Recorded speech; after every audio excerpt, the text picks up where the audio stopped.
The discerning viewer of the 2025 U.S. Open may have noticed there is not technology on the net to determine if there is a let or not. The chair umpire now makes that call. Why is that? There has been a long-running dispute between the technology company. There's a patent dispute involved. This is not the first major at which there has been lacking technology for the let court. I've been told by multiple sources that the four majors have gotten together, and this might be the start of a move toward just doing away with the let entirely, at least starting at the majors. They won't have this technology to worry about.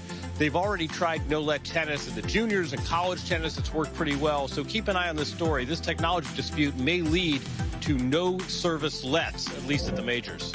I'm totally for it.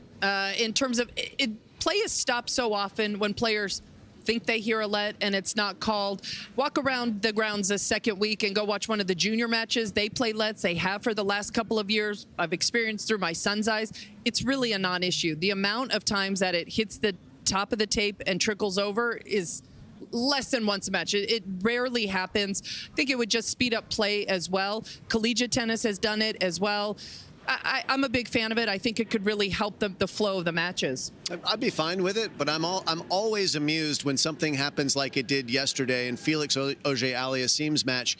He was playing a point, and there was an obvious let, and the chair umpire did not call it. Felix went up and said, "What's wrong with the net machine?" And the chair umpire had to explain to him, there is no net machine. So the players don't even realize what's happened in the background, that the slams have quietly moved away from it. But we could move away from lets, and we wouldn't skip a beat.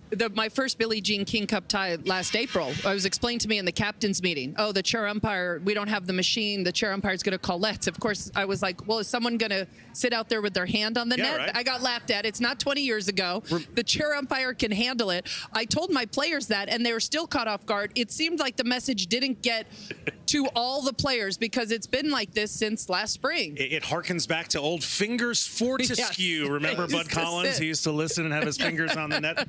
You okay if we get rid of the service lets? I could go either way. I mean, of course, old school used to, not having balls dribble over, wouldn't like that result. But I do think as to your point, the number of times it happens is relatively few. And if it's something that speeds up the play and also prevents arguments when there are potentially lets that aren't called, we don't need any of that. Speaking of preventing arguments, if we're going to get rid of let cords, can we get rid of the faux apology? Sorry, my ball ticked the tape. I want to keep that. You do? I want to keep that. Yeah. No. No other sport. The other thing, can we get rid of errant tosses? There are some players up there that are tossing the ball 4 times every time.